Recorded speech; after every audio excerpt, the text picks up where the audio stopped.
It starts like any ordinary day: calm waves, warm sunlight, and a peaceful beach filled with people enjoying their time. But in just a matter of minutes, everything is about to turn into a nightmare. Today's story is about survival, fear, and the fight against something far more terrifying than nature itself. We begin at a coastal beach, where a young lifeguard named Josh is resting in his car. He's soon joined by his best friend Rory. These two aren't just co-workers, they're like brothers. They work together as lifeguards, protecting tourists, and their bond is incredibly strong. In fact, Josh is in a relationship with Rory's sister Tina. They've been together for years, and Rory fully supports it because he trusts Josh with his sister's life. Everything feels stable, almost perfect. But that peace doesn't last long. Out in the ocean, people are swimming, playing, and enjoying the water. Rory grabs his surfboard and heads into the waves, excited and carefree. Surfing is his passion, it's where he feels most alive. Nearby, an older man swims further into the ocean, completely unaware of the danger lurking beneath him. Suddenly, everything changes.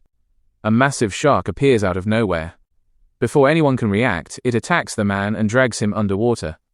The attack is quick, brutal, and silent. A lifeguard on duty spots the blood in the water and immediately sounds the alarm, warning everyone to get out. Panic spreads across the beach. People rush out of the water, screaming, trying to reach safety. But there's one problem. Rory is still out there. Josh hears the alarm and instantly realizes the danger. Without thinking, he jumps into action, grabs a rescue boat, and speeds toward Rory.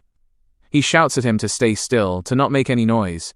Rory freezes on his surfboard, trying to stay calm. For a moment, it feels like he might survive. But then, the water explodes. The shark attacks again, smashing Rory's board into pieces. He falls into the water, helpless. Josh reaches him just in time and stretches out his hand, trying to pull him into the boat. But the shark is faster. Right in front of Josh's eyes, Rory is dragged underwater and killed. Josh can do nothing but watch. That moment breaks him. 1 year later, Josh is no longer the same person. He's haunted by what happened that day. The guilt eats him alive.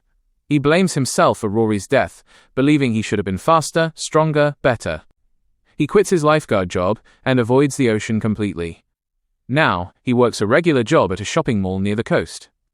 It's a quiet, boring life, but it keeps him away from the water.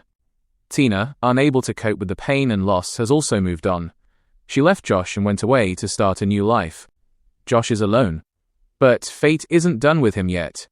One day, while working at the mall, Josh hears a familiar voice. He turns around and sees Tina. She's back, but not alone. Standing beside her is a man named David. From the way they talk, it's clear they're together now. Josh's heart sinks.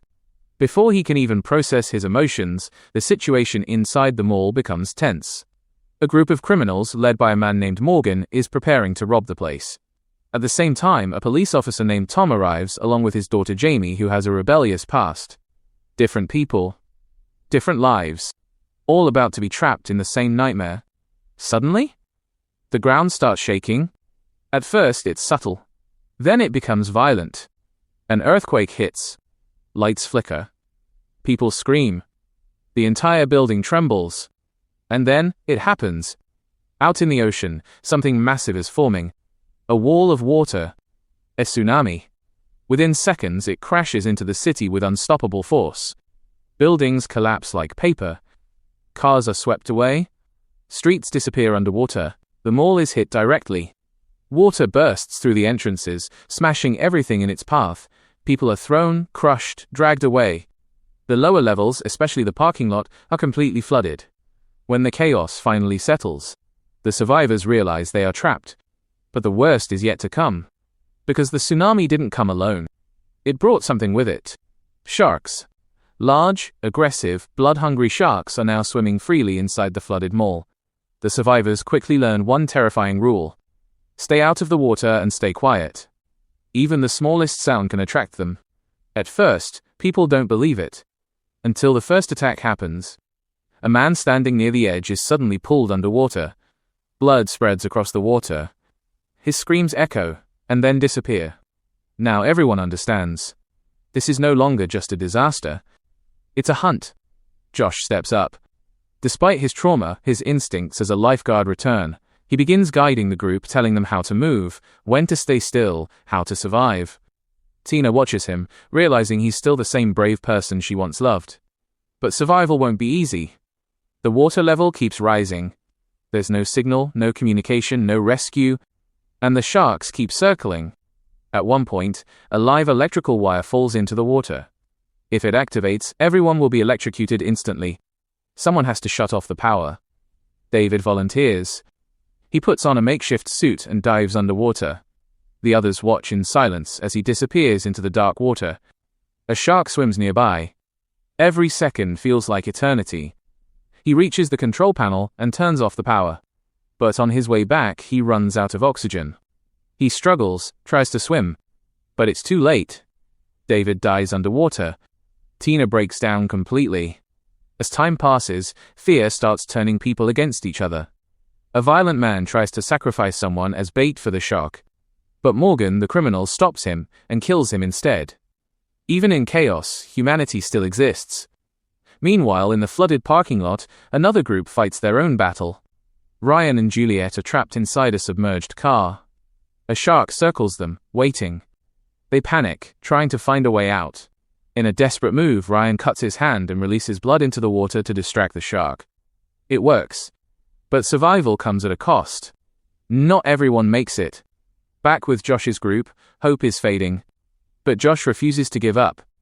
He comes up with a plan to escape through a blocked exit. Morgan builds an explosive using a car battery. Everything depends on timing. But just as they prepare to escape, the final shark breaks free. Now there's no running. Only fighting. Josh grabs a taser and a shotgun. He faces the shark directly.